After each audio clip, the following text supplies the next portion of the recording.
Fábio Galo chegando. Toda quarta-feira ele está aqui com a gente. Professor de finanças da FGV, especialista em finanças pessoais, colunista do jornal O Estado de São Paulo. E a gente vai falar hoje sobre o futuro do dinheiro. A gente já discutiu por aqui, você mesmo trouxe esse assunto para a gente, refletindo sobre o Bitcoin, né, e outras moedas digitais. E esse assunto volta a ganhar força no momento, né? Muito bom dia, Fábio. Bom dia, Adriana, bom dia, Mauro, bom dia a todos. Sim, Adriana, chama atenção porque aqui no Brasil e no exterior, né, para ter uma ideia, no meio de abril, o Bitcoin chegou a valer no mercado internacional perto de 65 mil dólares, né? Caiu um pouco, hoje está na faixa assim de 56. Adriana, só para a gente imaginar, né? Aquele monte de moeda de Bitcoin que o Mauro tem debaixo do travesseiro, vale mais ou menos, cada um deles vale mais ou menos perto de 290 a 300 mil reais. Olha só, cada um, né? Como ele tem um monte, dá para fazer a conta que o travesseiro dele é grandão, né? Mas deixa para lá. Agora, Abafa. Abafa. né?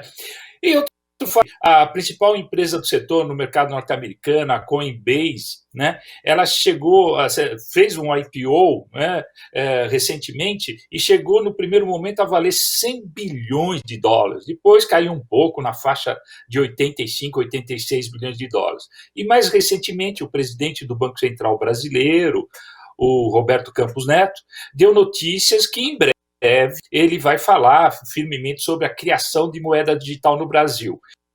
Cá entre nós, eu não acredito muito que Bitcoin e outras moedas que existem por aí, né, substituam efetivamente as moedas nacionais. Eu acho que é algo mais distante, viu, Adriana? Por quê? Olha, em primeiro lugar, esse tipo de moeda não cumpre todas as funções que a gente conhece efetivamente da moeda. Eu não vou entrar aqui na parte técnica, né, de meio de troca, reserva de valor, unidade de compra, mas o fato que mesmo quando a gente pensa, né, moeda como meio de troca, ou seja, a gente usa para substituir você fazer troca, né, de coisas, né, você não querer, você ter como comprar um tênis ou como pagar um almoço, enfim, como meio de troca efetivamente que a gente faz, né, substituindo o escambo, né, que existia nos primórdios dos tempos, né, e a moeda, mesmo quando você pensa nessa função, ela tem a questão do anonimato, né, que cria a possibilidade dela ser usada por muitas atividades ilegais, e tornando-se, inclusive, objeto, né, de combate das autoridades monetárias ao redor do mundo. Essa moeda, Bitcoin, como outras, elas têm uma relação assim também complicada, porque pouca gente detém quase a totalidade dessas moedas. Alguns estudos, né, que tem gente que diz que não é tão verdade, mas enfim, tem estudos acadêmicos que dizem que há uma concentração muito forte de 2 a 5% das contas, algum número desse tipo, detém 90, 95% dos bitcoins. Então, não substitui efetivamente as moedas, né? E um principal erro que a gente pode admitir é que você assume que esse rally de preços, né, essa subida espantosa dos preços do Bitcoin, seria um indicativo de que é uma moeda que vai ser adotada largamente, né? Enfim, eu não acredito muito nessa situação de substituir, tal como nós conhecemos as moedas hoje, né? Agora, essa situação tem provocado alguma reação dos governos? Sim, na verdade, ameaçado, né, por essas moedas virtuais, Uhum. os bancos centrais ao redor do mundo começam a estudar a nova tecnologia e criarem as suas próprias moedas digitais, aí sim criadas e controladas pelos estados, né, conhecidas internacionalmente como Central Bank Digital Currency, ou seja, moeda digital do Banco Central, e tem vários projetos em desenvolvimento ao redor do mundo, né?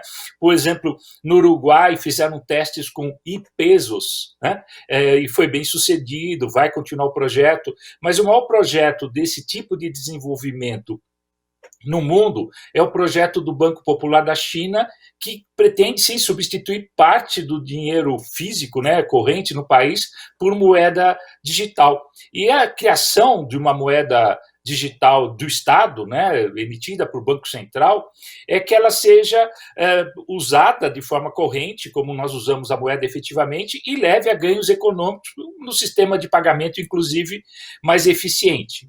Qual que é o medo que se tem? É que uma implantação mal sucedida possa desestabilizar, melhor dizendo, os sistemas financeiros ao redor do mundo.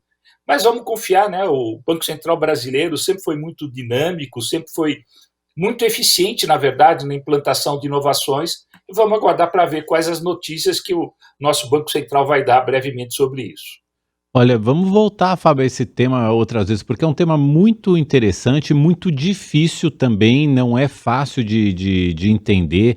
Eu fico pensando aqui, por exemplo, no caso da China, por exemplo, o lançamento de uma moeda digital paralelamente ao sistema monetário vigente, se isso, por exemplo, não pode gerar inflação, porque você está injetando moeda na economia, moeda em circulação na economia. Não sei se isso seria possível ou não, se isso é verdade ou não. Aplicações também, tem muita gente que tem dúvida se vale a pena aplicar em Bitcoin ou não. Está feita a encomenda, Fábio. Não, está feita a encomenda sim, mas só para. Isso justamente que é a preocupação e que a gente fala de implantação mal sucedida. Mas quando a gente fala de moeda digital do Banco Central, é substituindo o meio físico, portanto, Aham. não se pretende inflação. E nem vai se colocar isso como uma unidade de valor. Melhor, vai se colocar efetivamente como uma unidade de valor, mas não como um Bitcoin que cada dia vale um preço. Mas isso a gente volta, porque eu acho que sim, é bem para a gente discutir, viu, Mauro e Adriano? Muito Fábio bem. Galo, com investimento inteligente, toda quarta-feira aqui com a gente, analisando as questões do dinheiro que a gente tem, do que a gente não tem e do que a gente terá. Fábio, obrigado, até quarta que vem. Obrigado, Mauro, Adriana, obrigado a todos, até quarta-feira que vem.